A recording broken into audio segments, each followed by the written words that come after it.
Hello and welcome to Crucible of Words for more dedicated legacy action. Today we are playing Turbodepths, but not the usual green-black Turbodepths that I would play, but Rainbow Depths. The reason for this is that I recently published an article on my Patreon, link in the description, where I discussed how you can build Rainbow Depths in a way that isn't just a worse version of green-black Turbodepths, but actually has a different matchup spread, and you can actually leverage your Rainbow lands for some really powerful tools, rather than just sort of trying to cover all your bases. You can try and beat certain matchups that are normally a bit more difficult when you're playing green-black Turbodepths. So what is it we're trying to actually do with this deck? If you're unfamiliar, we are trying to put a Dark Depths into play. And when this has all its counters removed from it, you get a 20/20 indestructible flyer. So to do that, we have Vampire Hexmage, which just removes all the counters straight away. Or we have a Thespian stage, which can become a copy of it, and the copy doesn't have any counters because it entered as a Thespian stage. And then you get a 20/20. So our deck is dedicated to doing that with tutors in the form of Sylvan Scrying and crop rotation. We also have a bunch of disruption of various kinds. So Duress, Inquisition. The reason for a split here is that our deck is naturally worse at Blood Moon effects than green-black Turbodepths. We don't have a fetch land basic mana base, so we can't play reliably Abrupt Decay because we're probably going to be shut off of some colours a bit more so than if we were playing the green-black build. So the green-black build is better at answering Blood Moon, but we get tools to answer other stuff here. So the reason for the Inquisition of Kozilek is that it hits Blood Moon, Opposition Agent, and Magus of the Moon. So that's why we have two of these instead of the full 4 Duresses that I would normally play in a green-black Turbodepth shell. We have Pithing Needle. Now, what some people do when they play Rainbow Depths is play Stifle. I go into quite a lot of detail as to why I think that's wrong in my Patreon article, but for the purposes of today, I'll just sum it up quickly. Stifle requires you to hold open a mana the whole time to defend yourself against whatever your opponent's doing. That puts an extra tax on what you're doing, and in a format with things like daze and other taxing effects, that becomes a real problem. And also, you only get one instance of protection via the Stifle, whereas Pithing Needle, that will shut down all their wastelands until they remove the Pithing Needle. And maybe they will remove the Pithing Needle, but you at least get a turn or so off. And usually the decks that are removing Pithing Needle are doing so with Prismatic Ending and tend not to rely so much on the Wasteland type effects. They tend to be sort of grindier control decks that maybe only have 1 or 2 Wastelands in their entire list. So this can answer every Caracas activation or every Pithing Needle activation. So this is just a lot better in my experience. So the main deck obviously looks very similar to what I play in green-black Turbodepths aside from the mana base. We've got a few lands we can go and find here. So we've got 9 Rainbow lands and we've got 1 Sejiri Steppe, 1 Ghost Quarter. Because our Pithing Needle is going to be on Wasteland a lot, Ghost Quarter means we're not going to shut off our own way of destroying a land, and we're not trying to reduce their resources. We're trying to get rid of specific problem cards. So giving them an extra land is not really an issue there. We have a Boseiju that we can tutor for with the Sylvan Scrying to blow up problem permanents, whether that's an Ensnaring Bridge that they've got for Khan in the main deck or whatever. And we have a Bojuka Bog because it's a piece of Graveyard Hate. So in this format, it's pretty good to have a piece of Graveyard Hate that you can just fetch in your main deck. And we also have 2 Not of This World to protect our creature. So some people play like the 1 mana Protect Your Guys spells, which has the same problem as Stifle, where you have to hold up the whole time. This is just a free spell. It's the most efficient way you can do it. And we got some fast mana and Spirit Guides and Lotus Petals to help ramp this out as quickly as possible. So that's the main deck. It's pretty similar to green-black Turbodepths. So we're not leveraging our mana base of rainbow colours at all here. So we are slightly weaker main deck, I would say, overall, than green-black Turbodepths because we don't have this ability to play around Wasteland quite as easily. But what we do have, though, is our rainbow lands will tap for green and black. So we don't necessarily have to choose between basics. We just lean into the fact that that's what we're doing. So sideboard-wise, this is where you actually get some use out of your rainbow lands. Because you can play spells of any colour, we can play things that help beat the decks that we usually struggle against. So what normally beats the Turbodepths deck is decks that go a lot faster. So Turbodepths has to make a creature and attack with it. So that's, a couple of turns at least by legacy standards. Whereas there are decks in the format that can kill you as early as turn 1. So in order to prevent that, we can use our Rainbow Mana to play Deafening Silence. This stops Storm decks in their tracks, and it's not really a card they expect to see from us either. They're expecting us to be playing a lot of hand disruption, like Duress, Thoughtseize type stuff. So jamming a Deafening Silence is really potent, and they might not have sideboarded correctly for this coming in as well. So this buys us several turns while they're trying to find an answer at the very least, and that's sometimes all we need. So it's effectively like a few time walks for 1 white mana against the matchup, which is really nice. We have Flusterstorm. Again, we can bring this in against Storm decks, but it also has a lot of good work against things like Reanimator and some of these Karn Echo decks. You can hit the big thing they're trying to go for. So this could be some graveyard hate, but we want to leverage what we can do with our mana base of many colours, so we're playing the Flusterstorm. Then we have Hurkyl's Recall. We can bounce all of their artifacts. So one of the things that this deck can sometimes struggle with is a lot of prison pieces in the way, so multiple like ensnaring bridge type effects, or just 8-cast spamming Thopters. It can be very difficult to beat Thopter spam when you're trying to connect with a 2020, because they are colourless. You can't give your creature Sejiri Steppe protection to go through them. So this just gets rid of all those Thopters, and then you just get to sail through. Then we have 3 Steely Resolve. This is something I run in Green-Black Turbodepths. It's for the matchups where they're trying to just interact with your Marit Lage. So if they're trying to kill your Marit Lage as their way of stopping you from winning the game, this is where you board this in. So what this does is it stops your opponent from targeting your Marit Lage, so it can just sail through, not having to worry about Swords to Plowshares or Solitude or whatever. It also does double duty in the Cephalid Breakfast matchup, because you name Wizard, they can never target their Cephalid Illusionist while the Steely Resolve's in play. Now, they do certainly have ways of getting this out of play, but again, it buys you enough time to do your thing if that's what you need to do. Now, you may have seen this card in the sideboard. This is Sudden Shock, so not exactly a standout legacy staple, but the reason we're playing this is that it kills Magus of the Moon. Now, you may have noticed we don't really have answers outside of Boseiju for a Blood Moon. Now, the reason for this is, if you want to play answers to Blood Moon and Magus of the Moon, you can't really fit that in without giving up some of these really cool slots that help you in the other matchups that we're trying to improve. So we're just saying, yes, Blood Moon is probably going to beat us quite often, and that's unfortunate. Like, we do have disruption, hand disruption, so maybe we can get there. That is unfortunate, but it's at least a thing that, you know, we might be able to play around if we can go fast enough or have the right piece of hand disruption. But the thing is, people aren't really playing that much Blood Moon. It's basically just the prison decks that play the Blood Moon, because they're running more than 4 effects. Most decks that are playing Blood Moon effects are playing Magus of the Moon. So what this does is kill Magus of the Moon dead. And we can cast it for red mana because all of our things will be mountain. So this is an uncounterable way of dealing with a Magus of the Moon or a opposition agent. Now, the reason we want for the Sudden Shock, now you could go for things like Pyroclasm as well, so you can sweep up multiple in one go. But the reason I like Sudden Shock is some of the decks that are playing Magus of the Moon at the moment are the Sneak and Show decks, which have become quite popular since Vesuvian Drifter came along. And I think it also won a big event as well. So a lot of people have been playing Sneak and Show. Now, if they have a hand where they just go, okay, they'll keep a hand that has Magus of the Moon and a counterspell and be like, okay, we're done here, we've got this. Now we can just say no to that. And if we put our Dark Depths into play after they've played their Magus, then we just get a 20/20 immediately as soon as we uncounterably kill their Magus. Now, there's a few other options that you can play in this slot that I mentioned in the article. So you check that out if you want some more information about it. But I think this deck tech has been long enough already. So that's pretty much what we're doing here. And we're trying to leverage this Rainbow Mana base for these powerful spells out of the sideboard. So, with that done, before we jump into the games, please like and subscribe. I'm trying to get my subscribers up. I'm slowly creeping up there at the moment, so if we can keep that going, that'd be wonderful. And if you know anyone who's interested in Legacy, please share my content. I really appreciate it. Alright, let's play some Legacy with Rainbow Depths. Alright, we are into game 1 now against Perez, who I've played their decks on the channel, and they quite often play the White Initiative deck. They've won 2 challenges, I think, with it. Back-to-back ones, in fact. So our opening hand, we have a turn 2... We have Thoughtseize into turn 2 2020, because we can then play this, crop rotate it into Dark Depths and play this. So this seems like a keep to me. Chalice of the Void, not going to be our friend.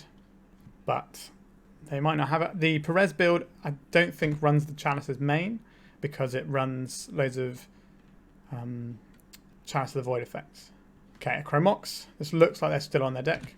Should be a white spell under here, I think. Yep, so there's the Emeria. They do have Wastelands in their deck, which is important to note. But I think we are going to Thoughtseize our opponent and see where we end up here. A Swords to Plowshares and a Wasteland. Okay, so probably getting Wastelanded, which is part of the weakness of our deck compared to the green-black build. In the green-black build, this would probably be like a Verdant Catacomb, so we can go and get a basic swamp. Oh, they didn't play the thing. Interesting. What do I think they're going to have from their Urza Saga? That is the question. Retrofitters. I don't think they're going to actually have an answer. So I think what we do here is play out the Gemstone Mine. We know they've got the Wasteland coming, so that's for green. Crop rotate this away. Go and get a Dark Depths. Play this. We'll do it now because they're going to get a Pithing Needle off of here and they've got a Wasteland to hit it next turn anyway. Now, if they've drawn a Source to Plowshares, then that's annoying for us for sure. But we have the ability to reload again. Do they have it? Or are they just going to make a guy? Just making a guy. I think they still make the guy even if they have it because they can do it in their turn. I don't think they're going to have any 1 or 0 mana artifacts can stop this guy. But you never know. Retrofitters. So they need a lot more mana before they can turn this into a flying creature. A Palace Jailer. That's an annoying one. Alright, sometimes they're going to have it. Yeah, that's pretty annoying. They had 1 draw step. Well, they had 2 draw steps effectively to find an answer. And they found one. So this is a problem. Okay. We now have to also beat this Wasteland. So I think we are in trouble here. This is a pretty horrible matchup because they have a very quick clock. They have Wastelands and they have like 8 Source to Plowshares effects, including free ones. So it's a real pain for us. So we take possibly 7 here if they make Retrofitters before damage. I think they should because then it gives them a 2-turn clock. Although they can make one at end step and then make another one so this attacks for 6. But they may as well get maximum damage in here, I think. A Vampire Hexmage. How does this impact things? Okay, so we have a few different wrinkles here that we have to pay attention to. So what we can do is if we play this out and we play the Hexmage, if in response to us casting the Hexmage they wasteland this, we can then crop rotate it into a Dark Depths and we're good to go. So I think this is the correct way of doing it. And now they haven't done that, we can crop rotate this into a Ghost Quarter and hit their Wasteland. So yeah, I think we're not necessarily okay here, but we have a plan. So I think we're supposed to make this now. So we will crop rotate away our Mana Confluence. Well, we're either dead this turn or we're not, right? So I guess they could make us gain 20 life here. We're doing it now in case they draw a second Wasteland, and we also don't want them to have more cards to interact with us. So we go and get the Ghost Quarter here. Ghost Quarter away this Wasteland. The smart thing here might be to fire it off on the Urborg. Oh, they had the more interaction. Alright, fair enough. Yeah, our opponent drew pretty hot there, but their whole deck is just full of Source to Plowshares effects, right? So it's a bit awkward. This is a matchup where I would like Steely Resolve. I don't think we want other bits and pieces here. We do want these for Wasteland. The Caracas is not in our deck, so that's not something we can board out here. Some people do run the Caracas. We do want to keep the Ghost Quarter because of what it blows up. The Bojuka Bog, not that useful here, so that can go. We're looking for a few more cuts. We probably do need our fast mana here. The Inquisition of Kozilek is an interesting one. It hits plows, but doesn't hit. I think we take the Inquisitions out here. Or maybe we trim some Thoughtseize because of the life loss. But being able to hit creatures is really nice. I will submit like this. Like we presented 2 2020s in the course of that game. We gave our opponent 1 turn to try and find an answer to one, and they did. And then they had a few turns to find an answer to the next one. But we had their Wasteland covered, but they just happened to have more things. So we have Thoughtseize into Sylvan Scrying. We'll keep this. We might need to use our Lotus Petal to deploy a Pithing Needle. But we will see what they have in their hand first. Chancellor of the Annex. Okay, we will deploy this Lotus Petal. We will not pay. How worried am I about our opponent's first turn? I think we will just deploy this Pithing Needle on Wasteland. So we know our opponent's got a dead card in hand in the Chancellor. It's probably just going to go into a Chrome Mox. Alright. This is much worse for us than the old initiative decks used to be. Even though they were quicker, they didn't have 4 Wastelands in them. We're going to see the Mox with a Chancellor underneath it.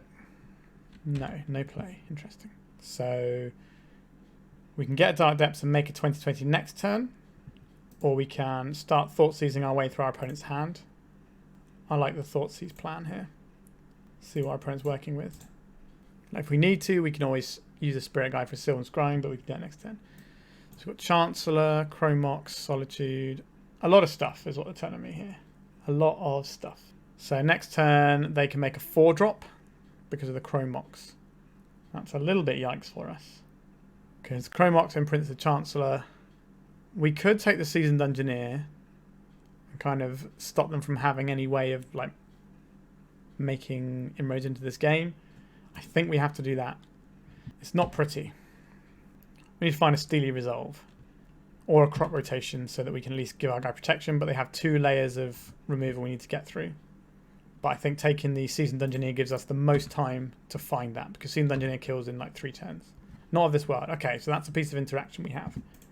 That's good. So we go green and 1. That's Sylvan Scrying. Let's go and get the Dark Depths. And play the Dark Depths out now. That way if we draw something like a another land, like a Yavimaya or something, we can do it then. So if our opponent taps out relying on the Solitude next turn, then we can go off. Right, there's the Ancient Tomb, there's the Chromox. They might just hold open a Solitude here. Retrofitters, okay. So we have perfect information on our opponent's hand. Look how much we slowed them down, so I'm pretty happy about that. A Vampire Hexmage. That is an interesting one. So we could Sylvan Scrying for a black, for like an Urborg here.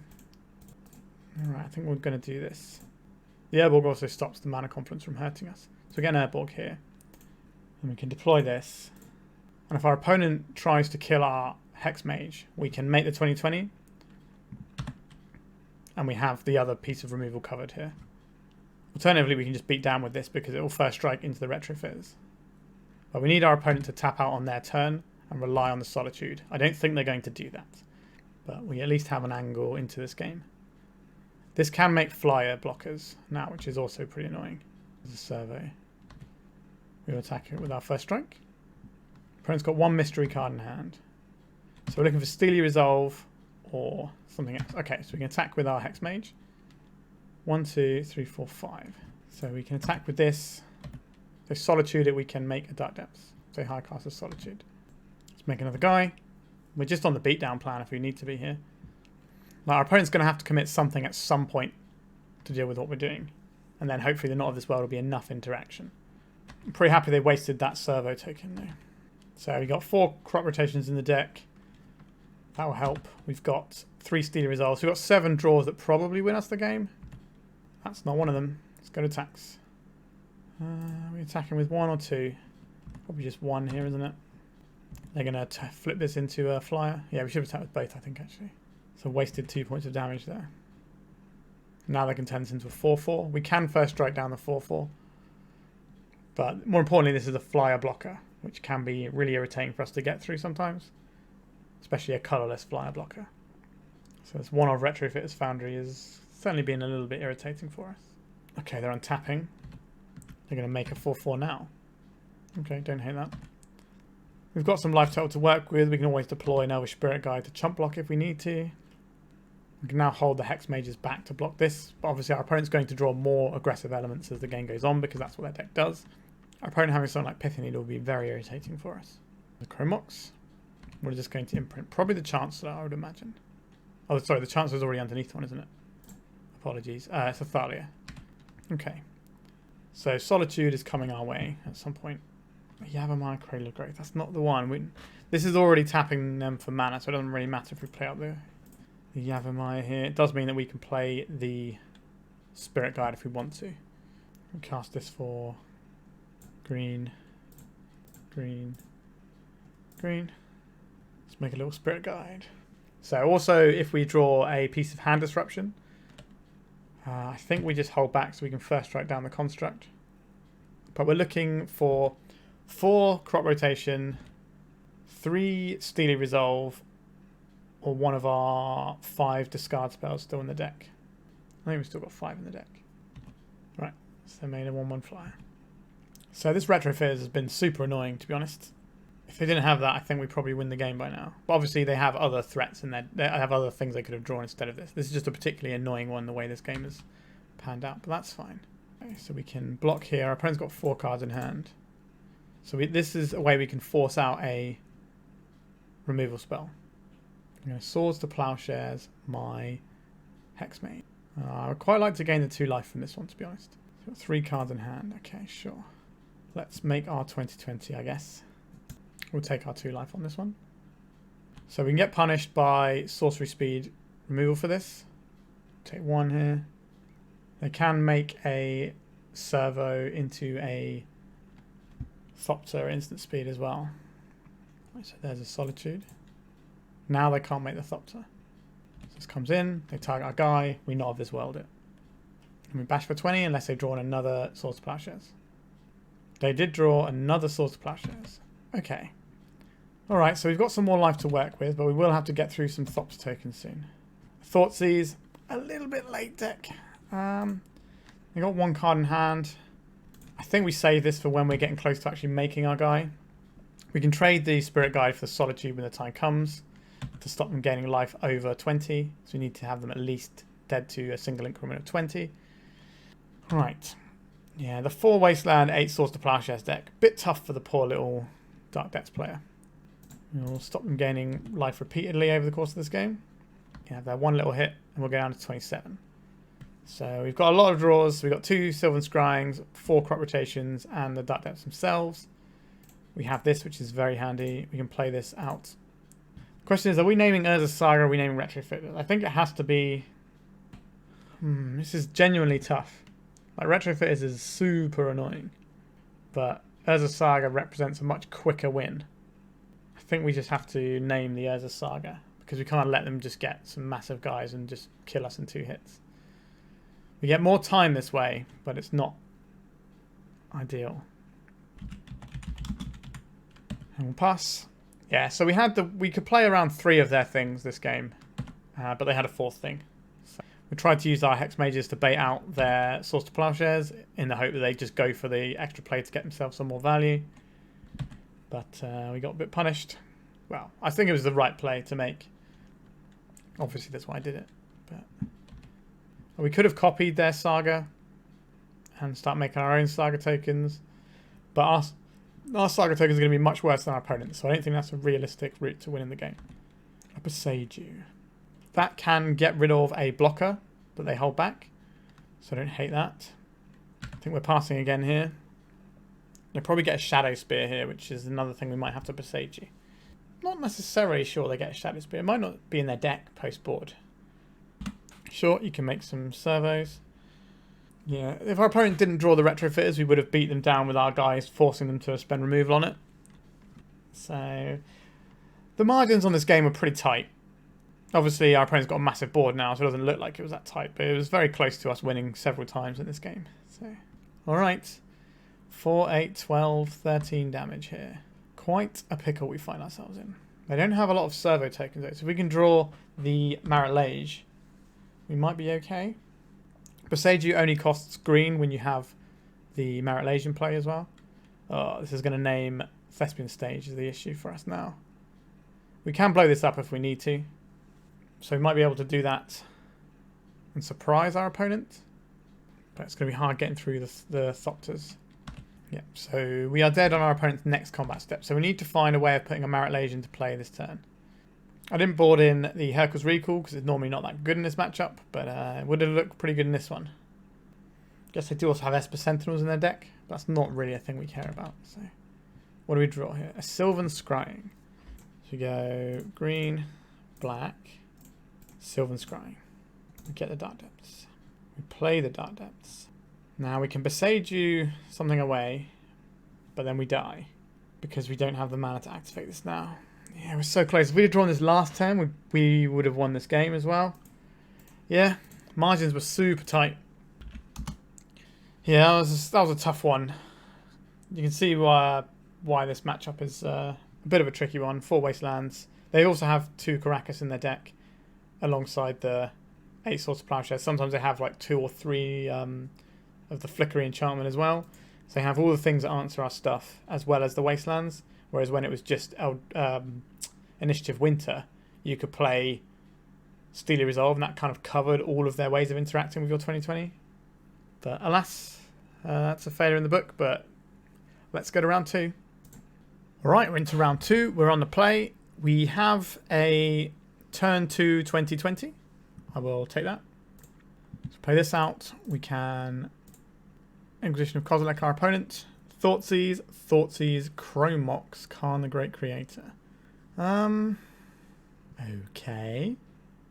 I will take a Thoughtseize, I guess. Does it even matter if we take a Thoughtseize? So definitely going to fire one off. I think we just take the Chrome Mox here and stop anything scary from happening. So we can deploy 2 Lotus Petals here. One of them will turn our Thespian, our Gemstone Mine into a Dark Depths. And then they don't get to take anything with their Thoughtseize. So scribble that off and scribble that off. Have a look at our impressive hand. Piece of fast mana we get to go off was not a piece of fast mana. Okay. Alright. Can our opponent stop our Dark Depths this turn? These mono black decks tend not to run the Wastelands or anything like that. This might be the version. I think Phil's video of this deck went up today, so maybe some people are playing it because of that as well. Right. Let's see if our opponent can deal with the 2020. Sudden Edict is a card they can have access to. So play Khan, we have to do this in response because we won't have the mana to otherwise. Alright. Got him. Let's go to sideboarding. So this is a Helm combo deck. Their main interaction with our actual combo is to either discard stuff from our hand or to play a Khan to block it off that way, or they can Sudden Edict us. So they've got a few options. What I will say is this Not of This World is not very helpful. Flusterstorm doesn't really hit the things they're doing, unfortunately, here. So we're looking at a couple of Hurkyl's Recall in case we want to bounce some of their bits and pieces. Pithing Needle on Khan is very good. Pithing Needle on Helm is also very good. It's a case of do we want a third Hurkyl's Recall in case they start getting some Khan stuff in our business. I think we can probably trim, because the thing with Pithing Needle versus Hurkyl's Recall here is if we are in a position where our opponent has a Khan and we draw a Pithing Needle, then we're already locked out and it's no good. Whereas the Hurkyl's Recall helps us get back into a game that we're sort of falling apart with. Do we need this Bojuka Bog? If they're running the Ill-Gotten Gains, it might be potentially useful to get rid of all their hand if they're trying to go for like a big play like that. So I don't hate it as an option. I think this is fine as is. So our Inquisitions will noticeably be worse than something like a Duress in this matchup. Alright, we have access to our combo here. If they discard us once, we still have access to our combo and protection against some of their scary, like Khan type stuff.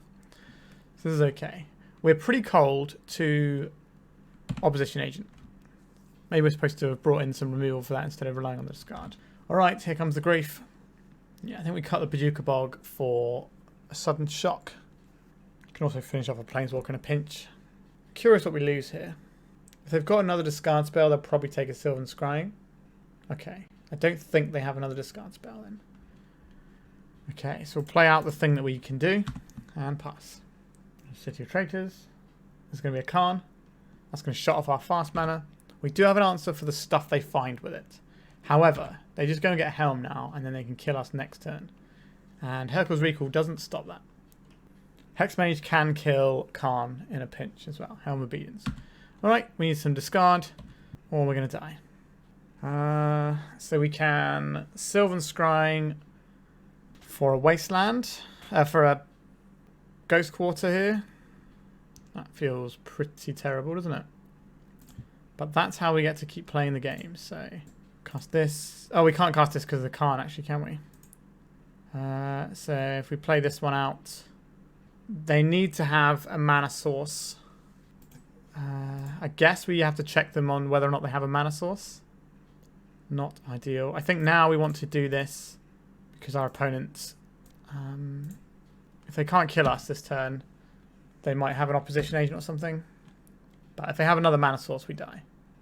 The fact that we didn't immediately concede should give them a little bit of pause for thought. What are they going to go get with this Khan? Pithing Needle, Vault of Whispers. Okay, they just have the Vault of Whispers there. Sure, that'll do. Yeah. Alright. I think we probably do need some sudden shocks for opposition agent now I think about it. So the Bojuka Bog can go. Kind of tempted by this other Pithing Needle still as well. So it's very hard working out how to even fit these in, to be honest. I guess we don't need the Ghost Quarter in this matchup So we can have one sudden shock in for a Ghost Quarter. Maybe the Pithing Needle was so good here though. Maybe we'll trim one of these for a sudden shock. He's got 2 sudden shocks, 2 Hurkyls recall, and the Pithing Needles. On the play, I think the ability to slow down the Khan is too important. Alright, we're on the play. Let's see if we can turn 1 them or something. This does give us access to half of the combo. That's not really good enough. I think we can mulligan and do better. Okay, we have discard spell into... Yeah, well this does get us there, right? So... I don't think we need double Thespian stage here. But we might need double coloured sources. Yep. You can have your leyline in. Yep. Okay, so... Let's Thoughtseize... Inquisition our opponent. Chrome Mox, Dark Ritual, Doughty Voidwalk. So if we take the Chrome Mox, they just might not have black mana this game. That seems reasonable to me. Let's do that. Now they can win without black mana, but that's a problem for later down the road. So they also have this horrible thing of, do they play City of Traitors? Oh, they drew a black sword straight up. Very rude. So they have the win next turn because of the Dark Ritual there. That's a real tilter. We can't... Yeah, so they play the City of Traitors. This is 3 mana, this is 2. They Helm Obedience and kill us. So this Inquisition has just cost us the game. It probably cost us the first game. We don't have a Ghost Quarter. We can't use our Boseiju. Oh, that was a really good rip from our opponent there. Guess we cast Sylvan Scrying and die. Get the Boseiju who endures. See if our opponent makes a mistake. I think we're dead though. Yep. They had the turn 2 through Disruption. Oh dear. If we'd have had a Thoughtseize instead of an Inquisition, we'd win that game. Every time, I think.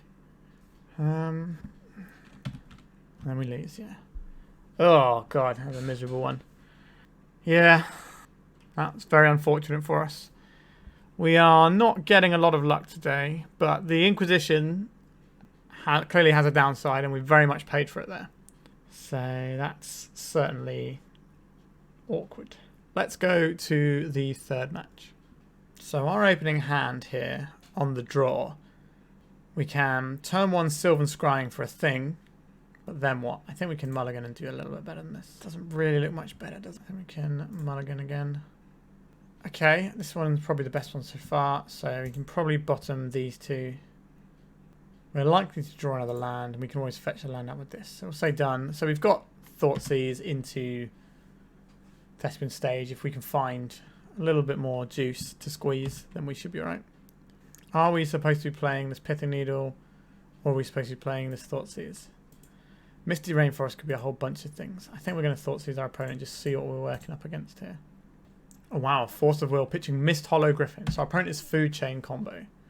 Pithing Needle does not stop Food Chain because it's a mana ability. See if we can get Sylvan Scrying down. I prefer this one getting countered to our crop rotation. It's just a 1-for-1 if they counter it. What are they going to send our way? A Brainstorm. So they want to answer it, but they might not have the answer in hand right now. What do you reckon, opponent? Can I have my Dark Depths? I guess not. Force of Will pitching Ice Fang. So our opponent's definitely going to be the control in this matchup. And we're just going to be racing to their combo. The combo is more of something just tucked into a control shell anyway. We got the Food Chain. Uro. Pretty good card. Right now, this doesn't put them up to 21, which is important. But next turn, they can cast it. So we're going to have to deal with this. We can get a Bojuka Bog, but that will eradicate our ability to go off. What is the solution here? I think we have to play... I guess it doesn't really matter which land we play here, does it? Because we don't have enough mana to do the thing. So we play the Thespian stage. I think we play a Pithing Needle and see if we can get them to crack the Misty Rainforest. Yeah, there goes the Misty Rainforest. So we're looking at like Rug here. If we see something like a Tundra, okay, just a snow cover line. So I think we're probably well into Rug. What are we going to name here? What am I worried about? So many things. Walking Ballista, I guess. But if they get the Walking Ballista off, they can make an infinitely large creature. But we might be able to kill them in one go. I don't think that's where we need to be. Is there a Planeswalker we need to name? We could just name a fetch land and hope to hit that. We can name Wasteland. I think we just name the Wasteland here. So our opponent has 1 mana available to them. I think now is the time that we go for this. Sacrifice the Thespian stage. Are we going to get hit by a misstep or something? No. Okay. So I think we've played around their stuff quite well. So the Uro is going to do some stuff, but it's not going to race a Marit Lage when they don't have many cards in hand right now. Obviously, they can find some cards and it can mess us up. If they find like a little blocker, then we can always Sejiri Steppe. I was thinking about naming the Mysterium Forest, but there it is. Yeah, so if they find like an Ice Fang or something, we can Sejiri Steppe our way through that for the final hit. But we need to hit them once first to get their life total to be 1 hit, because they're going up to 21 now. So we do not clock them in a single hit, which is awkward, for sure. There's the boy. I think if we go and get the Bojuka Bog there instead, we're just going to fall so far behind, because our opponent's a blue deck, so they're going to cantrip and find the things they want, whereas we are not a blue deck. A Vampire Hexmage, that we can't cast. Interesting. Oh no, playing that Sejiri... Oh my god, what have I done here? We don't have the thing that I was going to put into play there. I was just completely punted this game. We're supposed to play the Sejiri Steppe last turn, and then we sacrifice that one. Oh my god, absolutely punted this one. What am I doing to myself? We can block the Uro next turn. But we should have had a 2020 this turn. We have to wait another turn for it because I played the wrong land last turn. I was too busy trying to think about punching through an Ice Fang. Now, maybe that would have been a good idea if we'd have drawn a land instead of a Hexmage and we still had the thing to punch through an Ice Fang. Then that would probably be okay. Alright. What have we got here, deck? A Food Chain. Are they just going to combo off this turn? Maybe? Imperial Recruiter. So this can find them the Griffin. They have 1 card in hand. What is that 1 card in hand? Oh, they already might have the Griffin. Oh wait, have they? No, they already pitched it to a Forcible, didn't they? Yeah, so they already have the Griffin. So if you're unfamiliar with this combo, they play this and they loop it infinitely, and then they kill us because they go and they keep sacrificing this for mana, and then they put all that mana into the Walking Ballista. So this is an interesting one. So this doesn't really interact with the combo because they're just playing creatures. So that doesn't really work for us. How are they going to try and tackle our thing? So we can use things like Flusterstorm to maybe punch a hole through and like resolve the spells we need to, stuff like that.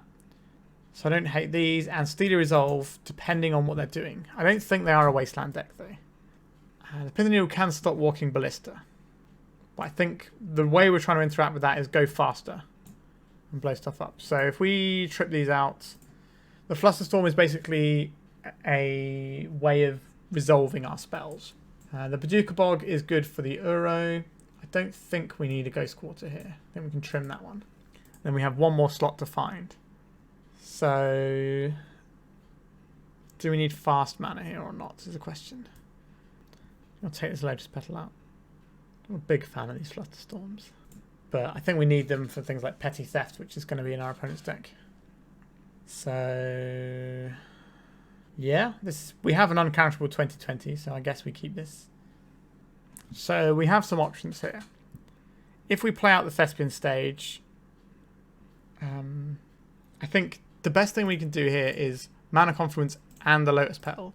This way we have the ability to cast Flusterstorm and Crop Rotation if we need to. So if they have a Wasteland and a spell we want to hit, we can do that. If they Wasteland us, we would like to go and get a Urborg or a Yavimaya. Alright, scoring time from our opponent. What are we going to see? Probably a cantrip, most likely. We're not going to counterspell this cantrip. They did not shuffle with their Ponder. It's not really what we want to see. Okay. We have many Dark Depths kicking around. I think we'll just play out a Thespian stage and continue holding up our bits and pieces. Next turn we can combo off. Very, very cagey and dicey over there. Right, play out a Dark Depths. And we'll pass. And we'll make a guy on our opponent's turn. So what we can do here is make our thing hold up a Sejiri Steppe. Alternatively, we can Crop Rotation first to get 1 more mana. But when we lose the Sejiri Steppe. So what do we think our opponent's got over there? How many layers of protection do we need? So We have to use both of these to target this, so we don't get to do it. If we have one more mana, we have 2 layers of protection. I think it's probably worth having 2 layers of protection here. I think we'll take the second layer of protection by getting any other land in our deck. There we go. So now we have crop rotation and Flusterstorm protection. An Ice Fang. Sure. This is a thing that we have to use our crop rotation to get through, potentially. I don't think this Ice Fang is going to attack us. A Mist Hollow Griffin. Sure. I think we're okay here. Because they're both blue, which is quite handy for us. So, our Thespian stage would like to target our Dark Depths. We'll tap this. We'll keep this one. Make it 2020. It's over to us. Thespian stage. I think we might as well play out the mana first. And may as well sacrifice this to a crop rotation to give our guy protection from blue. A Force of Will. Pitching Mist Hollow Griffin. Let's Flusterstorm this. Are the last 2 cards in their hand Force of Will blue card? I don't think they were. Excellent. Sejiri Steppe comes in. Gives our guy protection from blue. Thankfully both creatures are blue. Go to attacks. We are very rewarded for holding up double pieces of interaction. Alright. We're getting a game 3. That's good news. I think I'm happy with how we've sideboarded here. Let's just go again. We have protection, but we don't have a green source to get off the ground, so I think we had mulligan this one. I'm probably going to be firing some out of our lands into the Abyss to get into the Abyss of counterspells to get our crop rotations to resolve here. But I think we do keep this. And what are we actually getting rid of here? I think it might be the Spirit Guide. We might have to do multiple crop rotations to get there. And the Boseiju is quite nice. Like, we want to have maximum lands to go with our crop rotations. But the Boseiju is quite nice. It does blow up their combo piece. Like, when their Mist Hollow Griffin is on the stack, we can then just get rid of the food chain and mess them up. Quite a nice option. This is a very nice draw indeed. We'll have a Mana Confluence and pass. So we can cast a Sylvan Scrying next turn. I suspect it gets countered, but we'd rather have that countered than our crop rotation. There's a Wooded Foothills and a pass from our opponent. A Steely Resolve. Interesting. Put out the Gemstone here. Try a Sylvan Scrying. Can't imagine this is going to resolve. But it's one of those things. We just got to keep trying and pushing things through. We've got multiple ways of testing them. So these are, all these spells can act like Duresses. Mist Hollow Griffin. That's such a broken combo, isn't it? You get to Force of Will just on its own. Savage. Alright. So we've got red mana, so they have access to Imperial Recruiter lines. But no Ice Fang at our end step, which is good. A Magus of the Moon. How badly does that mess us up? Quite a lot. Yeah, it's pretty bad. No sudden shock in our deck here. I'm not very familiar with these decks, and I'm kind of paying the price for it. Right, so we'll play a Dark Depths, which has no counters on. So the plan now is to play a creature and try and trade with this Magus, which feels unlikely. We need to find a mana source in either Elvish Spirit Guide or what's the other one? Lotus Petal. Pretty sure we lose to this. We did mention at the top that in order to improve some of our matchups, we are worse to Blood Moon effects. I would have brought in the Sudden Shocks if I'd have even thought that Magus of the Moon was in our opponent's deck. It just never occurred to me that it would be in their deck. I'm not very familiar with the food chain decks. I didn't expect the Magus of the Moon out of a 3-colour deck, but then again, they're basically just splashing for Imperial Recruiter. Our opponent is reluctant to attack with the Magus now, they don't have to. That's fair enough. I'm not sure what flash threats I could have here, but a secondary Magus. Nope, still doesn't do anything here. So we take 3, 4, 5, 6, 7. If they want to attack with everything, they don't have to. I think we're pretty cold to this. I think we might as well just scoot this one up, and I was just having a chat with my opponent. It was probably the only reason I'm still playing this game. Like, this game is over. They don't need to attack. They can attack without even losing their guys because they got 2 of them. All right, I'm gonna throw in the towel. All right, I had a little chat with our opponent after that. They're gonna send over their list for food chain. Looked pretty fun. I'm pretty excited to give that a bash. Unfortunately, we're in 0-3, so we're in a real slump at the moment on the channel. But here we are. Let's go on to round 4. Alright, we're on the play. We have the Dark Depths, but our hand doesn't make a 20-20, but it does It is live to draw a whole bunch of things that just win us the game. We have double pieces of interaction. Are we supposed to keep this, even though it doesn't make a 2020 right now? We have 16 draws that win us the game. We need, what?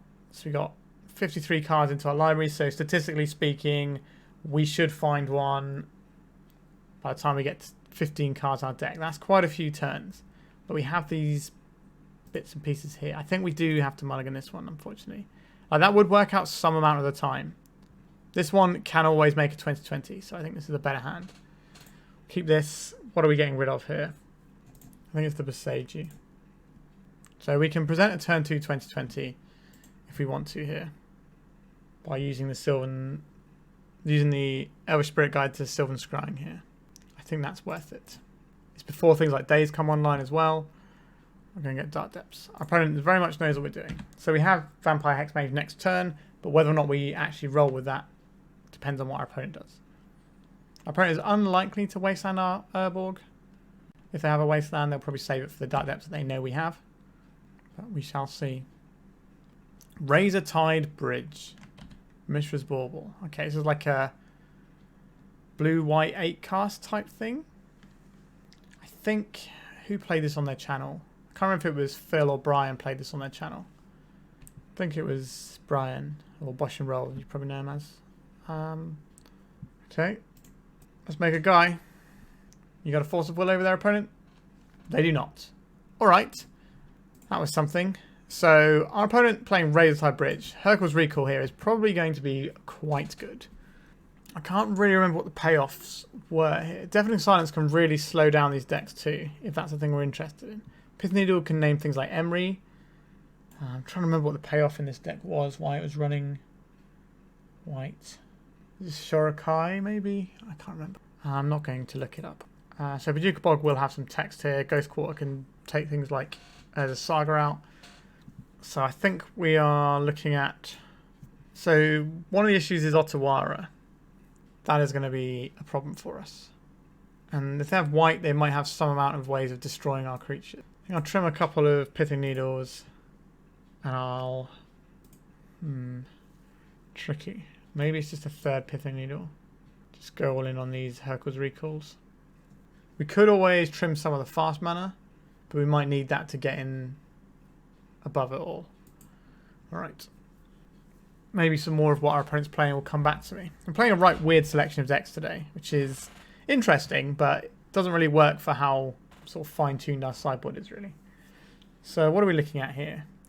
If our Sylvan Scrying resolves, then we can make a 2020 on turn 3. That's okay. Is that okay enough? Kind of relying on the Sylvan Scrying a big way. We're on the draw. We can Bojuka Bog away an Emery. Alright, I think this is the lower end of keepable, but...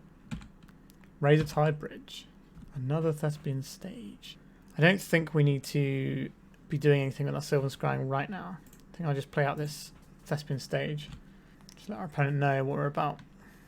I don't think our opponent's deck plays any wastelands. Mishra's Bauble. Mox Opal. So they have Metalcraft and a Tundra. 4 cards on our opponent's hand. They went to cast something and then stopped. So I'm curious what they have here. Interesting. This makes me think they have something like Metallic Rebuke, which makes me less incentivized to cast this Sylvan Scrying right now into all their open mana. And if we're just developing lands, I don't hate that for us either. I don't always want to play into an open Metallic Rebuke. I think I will play out a Lotus Petal though. This way we can activate the Thespian stage in an emergency if some sort of emergency occurs. We can get an indestructible land in Razor Tide Bridge. So our opponent basically didn't do anything with their turn cycle. They just let us deploy more resources. Obviously they get more resources too. Urza. Okay. So this gives them an artifact. So they have another artifact.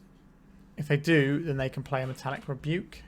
Sword of the Meek. Ah, yes, that's what this deck was. I remember now. Yes, this is the deck that Bosch and Roll was playing, I believe. Okay. Okay, so now I think is the time to try and resolve this Sylvan Scrying. 2 cards in our opponent's hand. So there's our Dark Depths. We can deploy the Dark Depths now. That seems fine. So does our opponent have a Thopter Foundry? It's going to be very hard for us to push through all of these artifacts because they're just going to keep making an endless string of 1/1 flyers, but Hurkyl's Recall will solve it for us. So we need to draw into that.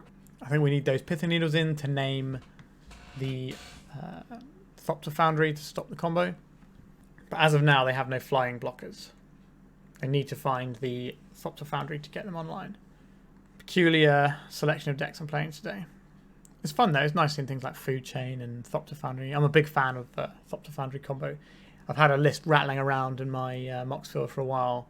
I haven't quite managed to perfect. I'd like to try and jam on the channel at some point. So we're going to take 7 this turn. That's not an insignificant chunk of damage from our lifesteal there.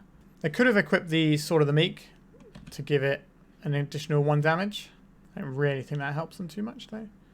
So I'm a little bit worried about something like Otawara. Alright, it's going to be a Kappa Cannoneer. Or... oh no, sorry, they're just tapping it. Sorry, they're just tapping the mana. They could have done that pre-combat. They missed a point of damage there. Okay, so we have a 20/20 available to us right now. And we can play out a Thespian stage. And we can pass the turn. So we have a 20/20 that we can use for blocks. Our opponent probably has some sort of prismatic ending in their deck. So we have to ask the question of when we make our 20/20.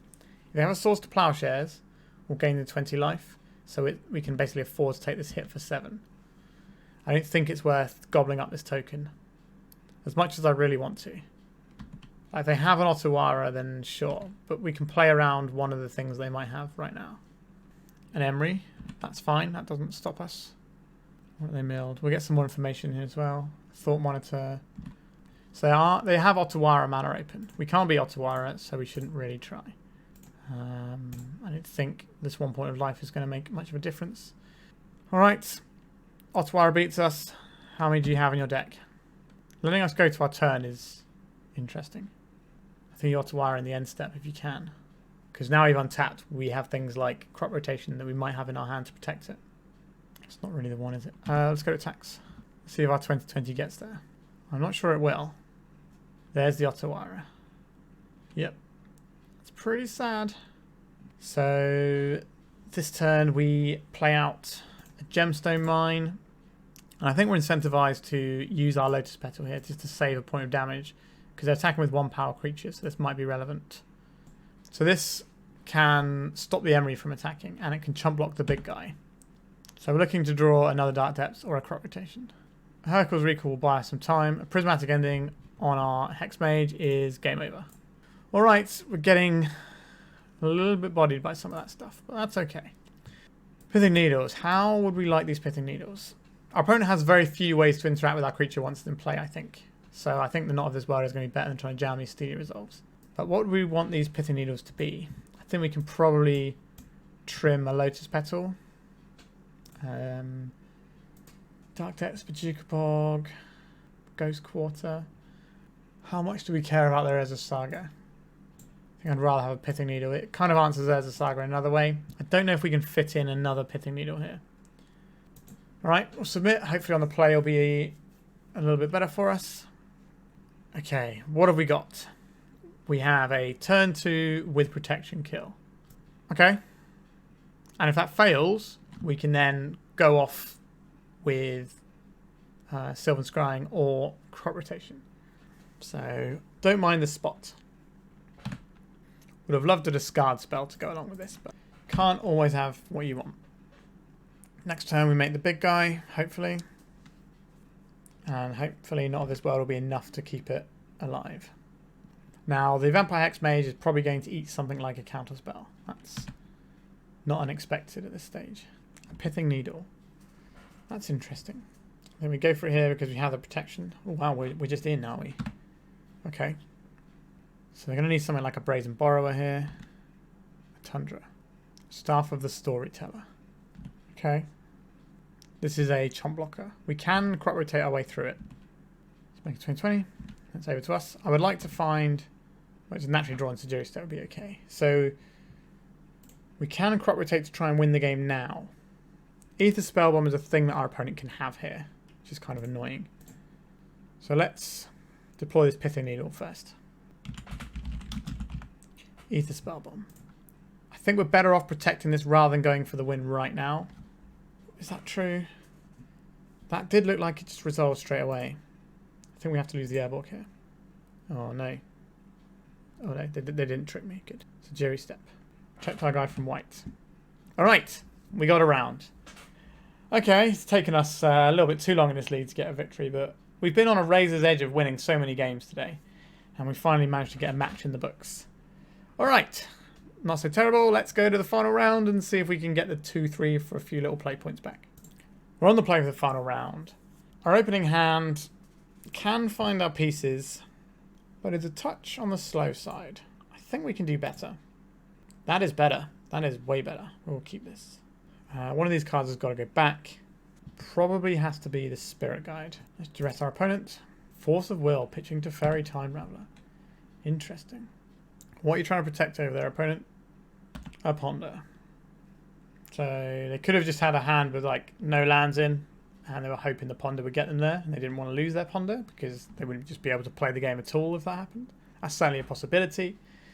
Teferi Time Raveler means they could be like a Cephalid Breakfast deck, but I don't think you care about the Duress in that case, because unless you have a Shuko. They chose not to shuffle off their Ponder as well. That's certainly interesting to me. Let's play this. Let's have another little look at them. See what they're up to. Inquisition of Kozilek. Okay, so they are breakfast, so I was right on that front. So what am I worried about here? If they find a Cephalid Illusionist, they will be able to kill us. I kept the card on top with Ponder, so I kind of think they have the Illusionist. But they can Stoneforge Mystic for the answer anyway. I think we're supposed to take the Shuko here. Let's pour this Lotus Petal. Maybe our opponent will think about Prismatic Ending it if that's the thing they have. Yeah, our opponent might just have us, to be honest. They can get Stoneforge this turn. I guess they need to find a land. If they play Stoneforge for Shuko this turn, and then next turn have Cephalid Illusionist. Alright, Ponder. That's reassuring. These decks don't run Source Plowshares in the main deck, I don't think. There's a Flooded Strand. They chose not to shuffle the Ponder, so they wanted one of the cards of the Ponder one. So if they play a Shuko this turn, that's pretty bad for us. Oh dear. There's a Shuko. Yikes. If we find another discard spell, we can fire it off. Oh my, we found the discard spell. There's the Illusionist. Get out of here, you. Oh, it looks like it's our turn to be lucky here. Let's play this. This makes a 20-20 on our opponent's turn. Right, so drew a Ponder for turn. There's an Underground Sea. So we know the two cards in their hand. One of them is Brainstorm. Let's make a 20-20. Alright, let's scooping it up. So, Cephalid Breakfast Day. This on Wizard, pretty good. So they usually have 3 Swords to Plowshares in their 75. Pithing Needle was an interesting one. We can name Shuko. We can name... so the Duress actually isn't very good here. Like, it's okay, but it's not spectacular. The main thing we're going to be hitting off it was these. Also, Sudden Shock is pretty good against the Illusionist if we've got the mana up. I think it might even be better than Pithing Needle in a lot of ways. I think we do want the fast mana. The Bojuka Bog is kind of okay, but not great. The Boseiju can hit Shuko if we need to. That's not really the thing that's going to stop us, but it's one of our green sources, so it's not a thing we like to get rid of. Ghost Quarter can hit an Urza Saga. Maybe we can spare a Bojuka Bog here. Get rid of 3 Pithing Needles. Something like this seems interesting. We haven't got to play the Sudden Shocks yet, so it'd be nice to have them. Steely Resolve is kind of our way of blanking their answers. They don't have that many of them, though. We'd all like some Flusterstorms just to kind of tie the room together. Maybe just another Pithing Needle. Just name Shuko and stuff. Alright, so we've got quite a defensive setup here. We do have our discard spells here, and we've got our protection spells too. Alright, let's see if we can get a Steely Resolve on Wizard. That really annoys people. There's a Steely Resolve. And we do have access to the combo here. We'll keep this. We can play a Steely Resolve on 1. If our opponent plays a turn 1 Shuko or Nomads, we have to use our Lotus Petal to make sure that happens. There is an Urza Saga, sure. What do we want to play? We've got some choices. Opponent's got 5 cards in hand. We could just play out the Sylvan Scrying right now. I don't hate that, to be honest. This is worth a counter spell if they have one. Doesn't look like they do. Okay. The other option was to play the Gemstone Mine on Mana Confluence, so we can do turn 3 doing our thing, but we're kind of playing a slower game here. There's an island. Let's see They're S6 to our turn or not. Doesn't look like they are. Interesting. I'm going to go to my second main phase and see how they are on priority passing right now. Let's play a Steely Resolve. A Brainstorm. Interesting. So they're going to shuffle one of these cards away with the Urza's Saga when it pops. So that will stop the Illusionist from being targeted by their spells. They don't have the mana to do construct stuff here, so that's good for us too. Playing the Thespian stage on turn 1 has meant that we're a little bit behind curve in terms of what we could do with some coloured spells.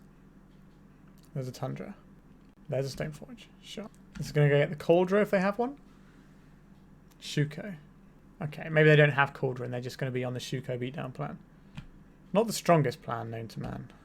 What do we have here? A Vampire Hexmage. Sure. I'm not opposed to casting a Vampire Hexmage here. This can roadblock this Stoneforge. Next turn we can play Dark Depths and a Vampire Hexmage. Let's play a Delta from our opponent. Shuko on the guy. Another one? Sure. Getting an attack in here? I highly doubt it. A Narc Amoeba. This one can fly, so that's a pretty good one to have. Are you going to miss the first strike on this? No. This also can block our 2020 for a turn. Sudden Shock. That's not a bad one to have. Right, so we'll play out our Dark Depths. I don't know if we actually want... I guess it doesn't really cost us to play this. So we still have the Sudden Shock available anyway.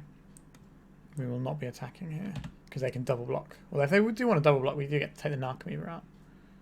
So we have a 2020 we can make. We have a Sejiri Steppe to protect it. But our opponent has some mana. So if they don't cast spells, we kind of have to worry about what they might have. Alright, they just scooped up. Okay, so they weren't going to try and bluff us, they were just letting us have it. So Cephalid Breakfast is one of the better matchups for Turbodepths in my experience, because things like Steely Resolve really jams them up. And this build has Sudden Shock, the other build has Leyline. Like, they both... It's weird how the tools that we have in either Turbodepths deck is just really good against Breakfast, which is one of the things that you want to play against when you're playing Turbodepths. You don't want to play against that Perez deck from earlier on. That was pretty horrible. Alright, so let's talk about the deck. Obviously, 2-3 is not a good record. However, we were on a razor's edge on some of the games we played. So like the Perez, we had 3 pieces of interaction covered, but they had the 4th. And then we had one where they had to draw the right piece of interaction within 2 draw steps, and they had it. So, you know, those are the breaks you get sometimes. We lost to Omegas of the Moon we weren't expecting. I did mention at the top that our deck is weaker to moon effects than regular green-black depths. So that is a little price we pay sometimes, but I didn't even see it coming in, so I didn't bring in the Sudden Shocks.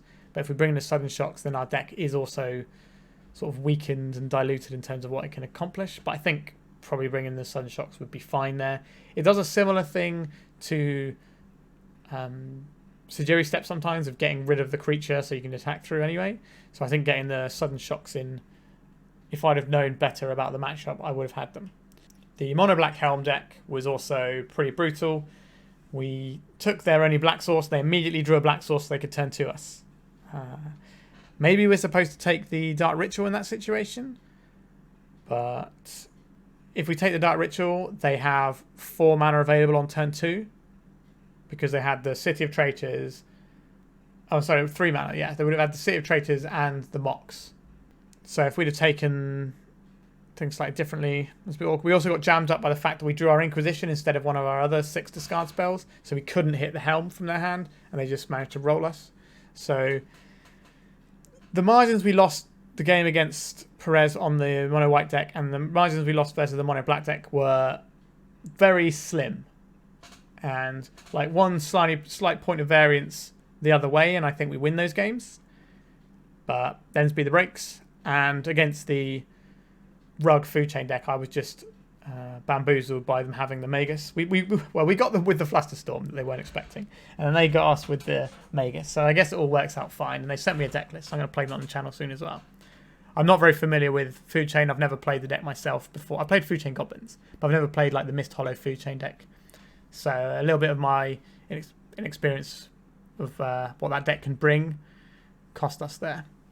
Now, we could have brought in our 3 Sudden Shocks and not drawn them and just died to the thing anyway. That's very plausible too. like I said, our deck is colder to Blood Moon than other lists.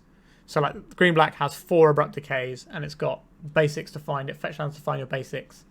So it's just much stronger against Blood Moon effects. We don't have that luxury here. But we do have powerful cards like Deafening Silence, like the Flusterstorm, which won us games. The Hurkyl's Recall, which could have won us games in this. Like, we ended up winning that Thopter matchup anyway, the Thopter Foundry matchup. But the Hurkyl's Recall could have completely changed one of those games if we got behind. Because if they started churning out Thopters, we're not winning that game with Green Black Turbodepths, basically. Unless we're running one of the Tower of the Magistrate in the sideboard, which I often don't have space for. So I think the Hurkyl's Recalls there would have been excellent, and you can definitely see why they're in the deck. And you can imagine just a regular 8-cast deck churning out a load of Psi Thopters, and that's just not being able to push through them. But Hurkyl's Recall just says no to all of your things, as well as unlocking yourself underneath chalices and whatnot. So, yeah, I think I demonstrated how these cards can be very good and why you want to play them. As I said, we are a bit weaker to Blood Moon. So you could trim like Flusterstorm for another Sudden Shock if you wanted. But this deck shouldn't be trying to beat the card Blood Moon. But you can beat Magus of the Moon. I think trying to beat Blood Moon itself means that you end up playing a bunch of Force of Vigors, which is a good card, don't get me wrong. But then what are you doing? So Force of Vigor, my problem with Force of Vigor is that it requires 2 cards in your hand. We're already a deck that wants to mulligan a lot and leverage the London mulligan rule to try and get a combo off in the first few turns. So we're automatically not looking to pitch 2 cards to do something if we can avoid it. And the Force of Vigor isn't as good as Hurkyl's Recall for getting rid of everything. And on top of that, if you're just running these green spells, why are you running Rainbow Depths, right? We're not leveraging the fact that we have this useful mana that can play really powerful effects. Like, that's what our deck is. Our deck is Haymakers in Hurkyl's Recall, Deafening Silence, and Flusterstorm. And Steely Resolve, but that is in Green Black Depths too. But we've got these powerful Haymakers. You could swap them out for other ones depending on what you expect the meta to be. But that's what you should be doing with the Rainbow Depths sideboard. You should be having really strong cards that change the matchup completely. Alright, I think I explained that relatively well, and if you'd like some more detail on this, I have an article on my Patreon in the description below, so why not have a little look at that. It's on the 2020 Specialist tier, which also has my Green-Black Turbodepths primer, so you can read about that whole deck as well. And there's obviously a lot of interweaving strategy from them, and every month I post an updated version of the Green-Black Depths primer, so it's worth subbing to for that. And I'm trying to also post an article about a different depth strategy as often as I can. I'm working on an article at the moment about sort of green-black mid-range depths, or like slow depths as they call it, so not fully into lands, not turbo depths, but like something in between. I'm going to do a video on that at some point, but Orcish Bowmasters is very hard to find right now, so I can't quite build that just yet. Alright, I hope you enjoyed this one and saw something a little bit different out of depths from me. I do prefer the green-black turbo depths, but I think this deck is very valid and legitimate. You're trading off one weakness for strengths, and I think that's a good place to be. We are weaker against Wasteland as well, but like I said, if you really want the details on this, check out the Patreon. Alright, thank you very much for watching. Don't forget to like, comment, and subscribe, and goodbye.